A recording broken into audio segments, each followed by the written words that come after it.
Ruang kata.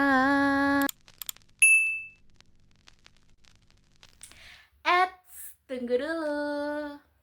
Guys, kalian pernah kepikiran gak sih kalau misalkan sastra itu seperti mengulik isi hati Indonesia? Nah, di Universitas Pamulang, jurusan sastra itu bukan cuma belajar nulis puisi atau novel doang, tetapi di sini kita disuruh berpikir kritis, menulis kreatif, dan membuat karya yang relate sama zaman sekarang. Kalau kamu suka nulis, suka baca, atau cuma bisa ngomong lewat karya, Universitas Pamulang, jurusan sastra bisa menjadi tempat kamu loh. Yuk gabung di Universitas Pamulang, jurusan sastra Indonesia. Halo semua, kembali lagi bersama saya Nashwa di Ruang Kata. Kali ini kita akan membahas topik yang sangat menarik. Dan itu juga kita akan menghadirkan seorang narasumber muda, penulis muda berbakat di tahun ini, yaitu Kak Vivi. Selamat masuk Kak Vivi. Hai Naswa. Halo juga teman-teman pendengar Ruang Kata. Senang banget ya bisa diajak ngobrol di sini. Terima kasih ya Kak Vivi sudah datang di Ruang Kata. Langsung aja nih ya Kak, buat pertanyaan pertama. Jadi apa sih itu sastra mutakhir? Nah, pertanyaan bagus banget nih. Jadi sastra mutakhir itu udah ada tuh dari tahun 2005. Itu karya sastra yang bener-bener gong banget deh bahasanya gitu kalau sekarang. Jadi sastra mutakhir itu ada dari tahun 2000 sampai sekarang. Mungkin ciri utamanya lebih berani ya. Iya betul. Nah, jadi mungkin gak melulu soal tulisan zaman sekarang ya Kak ya? Ya benar, jadi pada sastra itu dia lebih merespon gimana perkembangan teknologi digitalnya zaman sekarang gitu kan. Jadi udah gak di majalah-majalah gitu lagi, sekarang tuh udah lebih ke sosial media kayak Instagram, Wattpad kayak gitu. Atau bahkan biasanya kan sekarang kita sering scroll TikTok ya.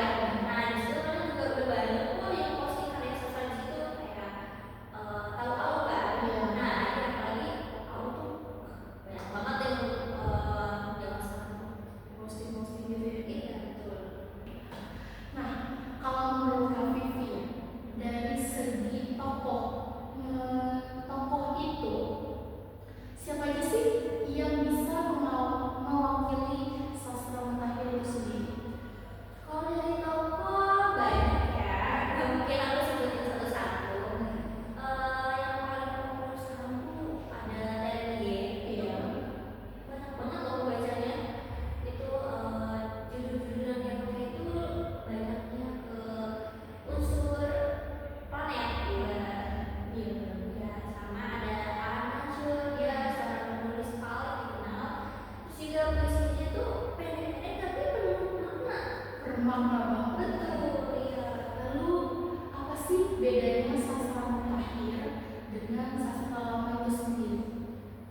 Bedanya ya, kalau dari bentuknya nih, sastra lama itu cenderung lebih formal dari bahasanya gitu.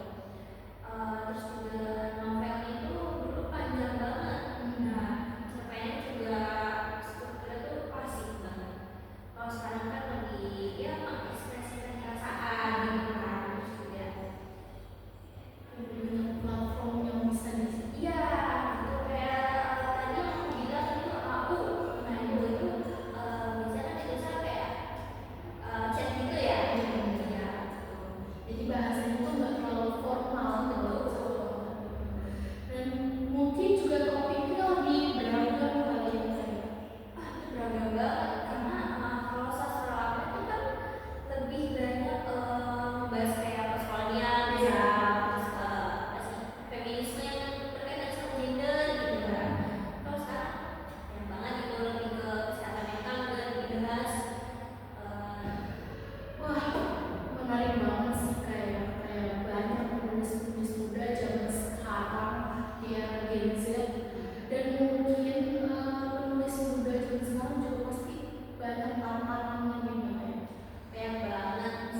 pertama itu apa sih itu karya sastra, terus tantangan sastra mutakhir yang ada di era sekarang ya.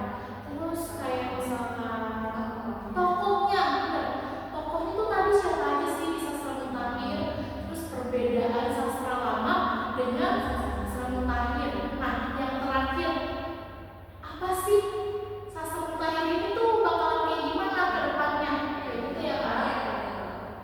Nah, itu dia sebagian poin-poin yang sudah kami sampaikan. Nah, semoga di episode-episode berikutnya kalian bisa menonton dengan lebih bijak dan lebih cermat, ya kan? Sampai jumpa di episode berikutnya di Ruang Kata. Dadah! Bersama Kata Membangun Dunia.